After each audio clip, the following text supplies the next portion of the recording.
Jangan lupa subscribe, like, and share. Dalam kesempatan ini, marilah kita renungkan dua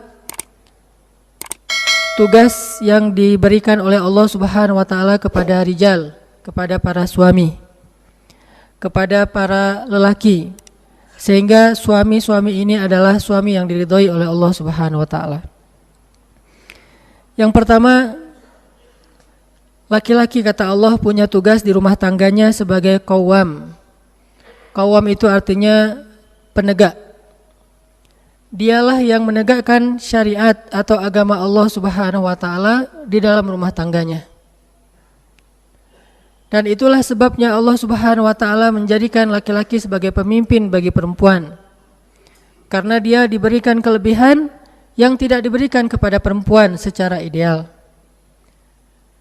Tetapi pada hari ini kita melihat banyak keluarga yang qawwamnya bukan laki-laki, tetapi qawwamnya adalah istri.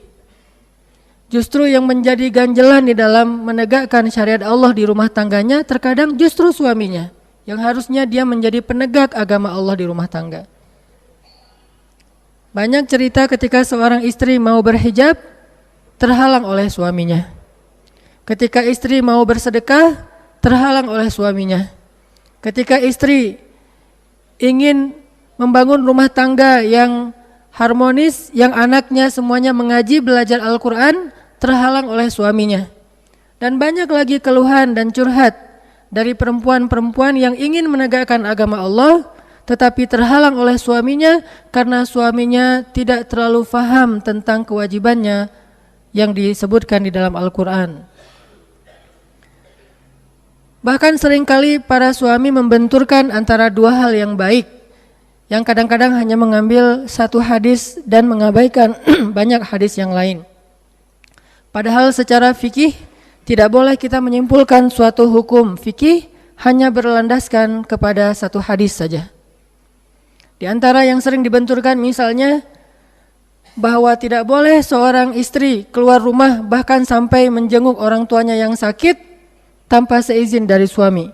Sehingga ini menjadi semacam senjata bagi suami untuk bisa menghalangi istrinya dalam melakukan aktivitas yang sebetulnya positif, bahkan termasuk silaturahim kepada keluarganya.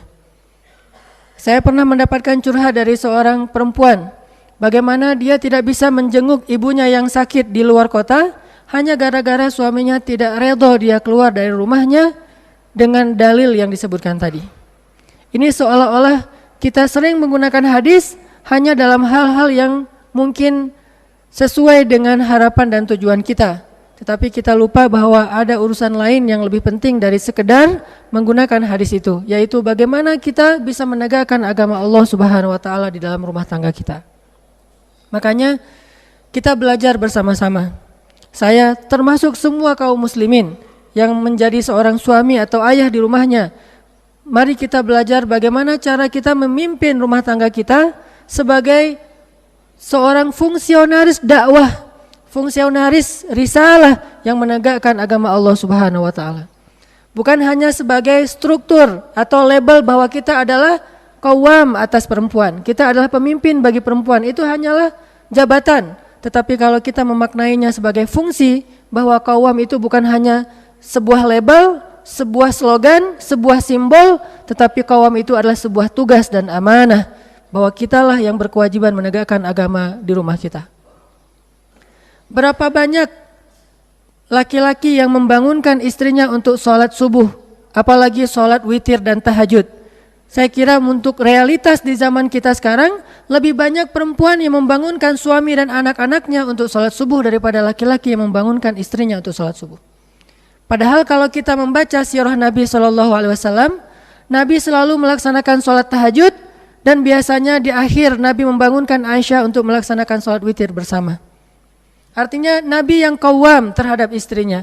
Beliau yang membangunkan istrinya untuk sholat subuh. Bahkan hadisnya jika dia tidak bangun, maka percikan air secara lembut ke wajahnya supaya dia bisa membuka matanya dan kemudian melaksanakan sholat. Suaminya yang mengqawwam terhadap istrinya. Tetapi kenyataannya hari ini banyak sekali istri-istri yang justru harus bersusah payah qawwam mulai dari urusan yang wajib sampai urusan-urusan yang sepele dalam rumah tangga. Bahkan yang lebih memprihatinkan lagi, sampai banyak dari istri yang qawwam terhadap suaminya dalam urusan-urusan yang haram, yang harusnya suaminya sudah punya kesadaran sendiri tentang hal-hal seperti itu. Banyak percekcokan rumah tangga terjadi karena suami memiliki pekerjaan yang syubhat atau bahkan yang jelas haramnya dan istrinya tidak redha.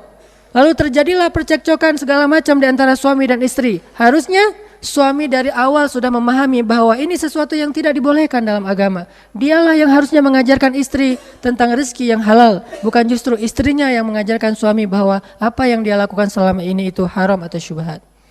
Intinya jamaah yang dirahmati Allah, seorang laki-laki itu ditugaskan di dalam rumah tangga menjadi qawwamun, pemimpin yang menegakkan agama Allah. Mulai dari urusan-urusan yang wajib dalam syariat, mulai dari urusan pribadi seperti hijabnya seorang perempuan. Suamilah yang memperhatikan istrinya ketika keluar rumah, apakah hijabnya sudah syar'i, apakah hijabnya sudah menutupi aurat secara baik, walaupun modelnya dibebaskan dalam agama, tidak ditentukan model dari hijab, hanya ditentukan batasan aurat dan nilai-nilai dari menutup aurat, diantaranya dengan longgar dan seterusnya. Apakah suami memperhatikan itu? Selain dia memperhatikan tentang istrinya cantik atau tidak, istrinya mungkin langsing atau gemuk dan seterusnya, harusnya dia memperhatikan juga tentang hijabnya istri, karena itu qawwam terhadap syariat Allah. Suami memperhatikan dengan jeli, kadang mungkin istri memakai hijab agak nerawang sehingga suaminya mengatakan, "Mah, itu kayaknya kalau ada sinar matahari rambut mama kelihatan." Ini qawwamun. "Mah, parfumnya jangan kebanyakan." Itu qawwamun. "Mah," dan seterusnya dan seterusnya. Ini adalah bentuk qawwam. Begitu juga kita kepada anak perempuan kita, gadis-gadis kita. Dia berangkat sekolah, dia pulang sekolah, belajar apa di sekolah, belajar ngaji, sudah bisa membaca Al-Quran atau belum, hafal surat-surat pilihan minimal. Begitu juga belajar agama. Kalau kurang materinya di sekolah atau kuliah, ditambah di rumah atau dengan cara melakukan taklim-taklim yang sifatnya private. Suaminya yang program, walaupun yang menjalankannya harus bersama-sama. Tidak mungkin dijalankan oleh suaminya saja. Tapi tanggung jawabnya ada pada diri seorang ayah atau suami, bukan pada istri atau seorang ibu. Makanya Rasulullah SAW bersabda, "Kullukum ra'in wa kullukum mas'ulun an ra'iyati." Semua kita ini adalah pemimpin, dan setiap pemimpin itu pasti akan dimintai pertanggungjawaban nanti di akhirat tentang apa yang dia pimpin. Ketika istri kita keluar rumah, lalu kita tidak tahu dia kemana, karena dia mungkin keluar rumahnya bukan kegiatan yang rutin. Kalau kegiatan rutin mungkin tidak harus meminta izin, cukup memberitahu saja karena sudah diberikan izin dari awal. Sebutlah mungkin dia belanja, sebutlah mungkin dia punya kegiatan sosial dan seterusnya. Tetapi ada kegiatan-kegiatan yang tidak rutin dilakukan oleh istrinya dan suaminya tidak tahu dengan siapa dia pergi. Lalu suaminya merasa bahwa itu hak privasinya seorang istri. Bagaimana akan qawwam? Bahkan seorang suami merasa enggan dan tidak enak hati untuk melihat handphone istrinya. Bagaimana akan qawwam?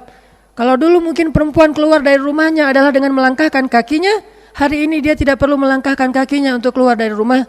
Dia cukup mengeluarkan sinyal handphonenya, dia bisa keluar dari rumah dengan cara memposting sesuatu yang kadang-kadang menjadi fitnah. Apakah suami bisa mengqawwam itu? Mulai dari urusan pribadi sampai urusan berjamaah di dalam keluarga.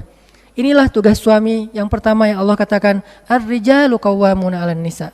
Dan jangan biarkan istri dalam hal ini justru membina kita, istri justru menegakkan agama untuk kita di dalam rumah, istri justru yang menjadi penyemangat bagi kita dalam kebaikan-kebaikan di dalam rumah tangga. Ini sudah tidak seperti sunnatullah.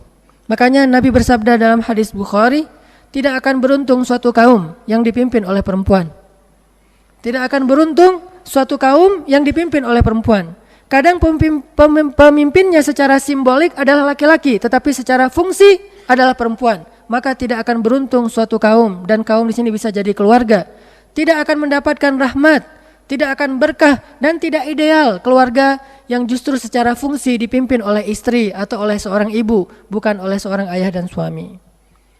Mari kita perhatikan lagi bagaimana fungsi kita di rumah tangga. Apakah kita hanya sebagai mesin ATM bagi keluarga kita? Apakah kita hanya sebagai pelengkap bagi keluarga kita? Apakah kita menjadikan rumah kita hanya sebagai tempat untuk tidur dan istirahat dari kepenatan kita beraktivitas, ataukah kita menjadikan rumah tangga kita sebagai ladang dakwah, kita menjadikan keluarga kita sebagai mad'u, sebagai orang-orang yang kita bina, sebagai mutarabbi kita, mulai dari istri dan anak-anak kita, di mana kita menegakkan agama Allah semampu kita di rumah tangga kita. Fattaqullaha mastata'tum. Bertakwa kepada Allah dengan segenap kemampuan kita. Ini yang pertama, jemaah yang dirahmati Allah. Yang kedua, tugas yang Allah amanahkan kepada seorang laki-laki dalam rumah tangga adalah wa bima anfaqu min amwalihim, memberikan infak yang halal kepada keluarganya. Memberikan nafkah bukan perkara hanya sekadar memberikan jumlah dalam Islam, tetapi memberikan nafkah dalam Islam juga perkara tentang menjamin bahwa setiap makanan, minuman, pakaian, kendaraan, tempat tinggal, semua fasilitas hidup yang kita berikan kepada keluarga kita adalah fasilitas hidup yang halal dan diridhai Allah Subhanahu wa taala. Jadi bukan hanya mencari angka yang besar untuk kita berikan kepada keluarga kita, sehingga ketika mereka butuh apapun kita bisa membelikan. Bukan hanya soal itu.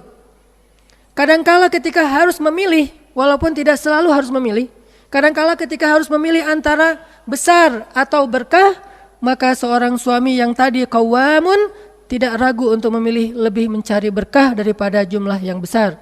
Karena keberkahan akan Allah titipkan hasanah dan khairat, kebaikan-kebaikan di dalamnya. Sedangkan sesuatu yang tidak berkah, Allah cabut berbagai macam kebaikan dan diganti dengan keburukan di baliknya. Jadi mencari nafkah dan memberikan nafkah kepada keluarga bukan hanya soal mencukupkan semua kebutuhan mereka dan bahkan berlebih, tetapi soal menjamin bahwa mereka tidak makan dan minum kecuali dari sumber rezeki yang kita tahu insya Allah itu halal. Dan ini sangat berpengaruh terhadap sakinah, mawaddah, warahmah sebuah keluarga. Belum lagi kita bicara tentang doa yang diijabah oleh Allah. Allah tidak akan mengijabah doa dari orang yang di dalam tubuhnya ada darah dan daging yang tumbuh dari harta yang syubhat, apalagi haram. Tidak akan diijabah doa. Lalu bagaimana kita akan hidup kalau doa kita ditolak oleh Allah? Begitu kita butuh Allah, Allah tidak mau mendengar doa kita. Dan nyatanya kita butuh Allah setiap hari, bahkan setiap detik. Walaupun kadang-kadang kita merasa butuh kepada Allah dan kadang-kadang merasa sangat butuh kepada Allah. Bagaimana ketika kita dapat musibah dan waktu itu kita merasa sangat butuh kepada Allah, lalu Allah tidak mengijabah doa kita karena kita tidak mengijabah panggilan Allah Subhanahu wa taala untuk makan yang halal dan meninggalkan yang syubhat dan haram? Masih ingatkah kita kisah seorang laki-laki Bani Israel yang melakukan perjalanan, lalu di tengah jalan dia melihat orang sedang makan daging babi yang dibakar. Jadi ada sekelompok orang di tengah jalan barbeque dan mereka membakar babi. Laki-laki Bani Israel atau yang beragama Yahudi ini kemudian mendekat karena dia lapar, dia mengatakan a'tini hadzas samak. Beri saya makanan ini, beri saya ikan ini. Dia meminta ikan tetapi menunjuk ke arah daging babi. Kemudian orang-orang karena melihat dia sepertinya orang Yahudi dan mengatakan, bukankah agamamu melarang kamu makan babi? Ini babi. Lalu kata laki-laki Yahudi ini, memangnya saya minta babi? Kan saya minta ikan. Dia menunjuk ke arah ikan tetapi mengistilahkannya dengan istilah yang lain. Ini dalam agama banyak sekali contoh-contoh seperti ini, di mana seseorang itu melakukan yang haram tetapi mengganti istilah. Akhirnya karena tidak mau berdebat, mereka memberikan daging itu kepada laki-laki Bani Israel, dia makan babi. Setelah selesai dia makan, dia lanjutkan perjalanan. Di tengah jalan akhirnya Allah kasih dia musibah, dia tertidur lalu kehilangan kendaraannya atau ontanya, tunggangannya. Dan tunggangannya itu membawa semua bekal-bekalnya, airnya, makanannya, pakaiannya dan seterusnya. Sehingga ketika dia bangun, dia melihat tunggangannya sudah lari dan hilang, dia cari-cari seharian sampai dia lelah. Setelah dia berputus asa, kemudian dia mengangkat kedua tangannya, dia mengatakan, Ya Rabbi, Ya Rabbi, Ya Allah, Ya Allah. Dia berdoa kepada Allah. Lalu Nabi SAW mengkomen hadis ini. Nabi SAW memberikan komentar terhadap hadis ini. Ma'kaluhu haram, wa mashrabuhu haram, fa anna yustajabu lidzalik. Makanannya haram, minumannya haram. Bagaimana Allah akan mengijabah doa orang seperti itu? Ini artinya Memberi nafkah kepada keluarga bukan hanya soal memberi fasilitas yang berlebihan atau yang berkecukupan, tetapi juga menjaminkan halal dan haram untuk keluarga kita agar bisa dipisahkan. Yang halal saja yang boleh kita bawa pulang ke rumah kita. Belum lagi nanti kita bicara tentang keberkahan bagi anak-anak kita dalam mencari ilmu dan tumbuh menjadi anak-anak yang solih. Bagaimana kita menyalahkan anak kita yang malas sholat? Mungkin sebab dia malas sholat itu bukan karena tidak mengerti masalah sholat, tidak mengerti fikih sholat, tetapi sebab dia malas sholat karena di dalam tubuhnya ada daging dan darah yang tumbuh dari harta yang tidak halal yang diberikan oleh ayahnya sendiri. Makanya kalau kita membaca kisah para ulama, membaca kisah orang-orang hebat dalam sejarah Islam seperti Asy-Syafi'i, Al-Bukhari dan yang lain-lainnya, termasuk yang saya sangat kagum itu adalah kisahnya Imam Abdullah ibnu Mubarak. Rata-rata kalau kita membaca biografi mereka, salah satu yang sama di antara mereka itu adalah bahwa ayah mereka selalu memberikan rezeki yang halal kepada mereka sejak mereka kecil.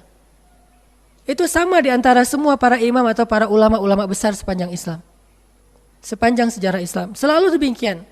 Itulah yang menjadi salah satu kunci dan rahasia mereka punya anak yang hebat. Yang sekali membaca satu hadis, bahkan ribuan hadis langsung hafal. Di usia yang masih belia, Imam Ahmad bin Hanbal menghafal 1 juta hadis, alfi hadisan, 1 juta hadis. Sampai gurunya saja Imam Syafi'i merasa heran, kok bisa ini anak menghafal 1 juta hadis? Sebagaimana Al-Bukhari menghafal 300.000 hadis sahih. Di usia 17 tahun menghafal 60.000 hadis. Bagaimana mereka bisa menjadi orang yang sangat mudah mendapatkan ilmu dan mengamalkannya dan mengajarkannya dan mendapatkan manfaat jariah dari ilmu itu? Karena mereka tidak makan 1 butir beras pun kecuali yang halal dan mereka tahu dari mana mendapatkannya. Maka tersebutlah nanti cerita ayahnya Imam Ibnu Mubarak yang pernah menjadi seorang budak di kebun seorang laki-laki Khurasan. Lalu laki-laki itu meminta kepada ayahnya Ibnu Mubarak, beri saya, petik untuk saya 1 buah. Kalau tidak salah ini delima gitu. Kebun delima. Rumman. Petik untuk saya 1 buah delima. Yang manis kata tuannya. Lalu dipetikkan untuk tuannya 1 buah delima. Ketika tuannya makan, rasanya masih asam. Kata dia, kenapa kamu petikkan yang asam? Saya minta yang manis. Petik lagi yang lain, petik lagi sampai 3 kali, ternyata 3 kalinya delima asam. Lalu tuannya mengatakan, kamu tidak bisa membedakan mana yang manis, mana yang asam? Maka ayah Ibnu Mubarak mengatakan, tidak tuan. Kenapa tidak bisa? Karena selama saya tinggal di sini, belum pernah saya makan 1 butir pun dari buah delima Anda. Belum pernah sama sekali. Sehingga akhirnya tuannya merasa takjub, dia nikahkanlah laki-laki ini dengan istrinya, dengan putrinya, akhirnya melahirkan dari suami istri yang soleha ini anak yang sangat luar biasa yang bernama Abdullah, yang digelari Syekhul Islam, bahkan lebih dahsyat daripada Ibnu Taimiyah. Ini makanan yang halal. Belum lagi nanti kita baca kisah orang tuanya Imam Asy-Syafi'i, orang tuanya Imam Malik. Di antara cerita-cerita itu ada cerita seorang laki-laki yang makan apel yang hanyut di sungai, dan ini sudah sangat terkenal. Tetapi setelah dia makan setengah, dia baru sadar dia belum minta izin, padahal hanyut di sungai. Lalu dia meminta izin sampai kemudian dinikahkan dengan putrinya yang katanya buta, tuli dan bisu dan seterusnya. Intinya dari semua cerita-cerita ini adalah menjaminkan rezeki yang halal untuk keluarga kita. Dengan demikian kita menjadi seorang suami, seorang ayah yang insya Allah diridhoi oleh Allah Subhanahu wa ta'ala.